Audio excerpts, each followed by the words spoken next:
আলাদা আলাদা জায়গায় নেমেছে, আর আমি এখানে বাগামি করে পিকে নেমেছি।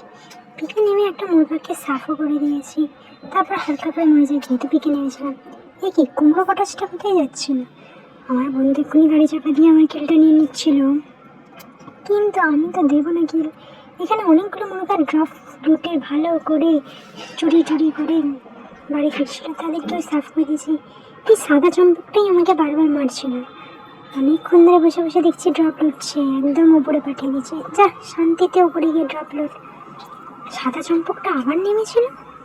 চম্পকটা নিজেকে কি মনে করে কি আর টিমমেটই বাকি 40 বার ওকে রিভাইভ দিয়েই যাচ্ছে। এখানে শেষ পর্যায়ে চলে এসেছি, হাড্ডাহাড্ডি লড়াই, ये तो करना पड़ेगा ही। আজকে 40 বার মরে গেলেও বেশ ভালো খেলেছি আমি। না, আমি তো ভালোই খেলি, আজকে খেলেছি মানে আমি রোজই ভালো খেলি। পড়ে আছে একটা বান্দা, একে আমি অনেকক্ষণ ধরে বলছি আমি মারবো, কিন্তু আমার বন্ধু কিল ছাড়ে। चीटिंग करता है तू।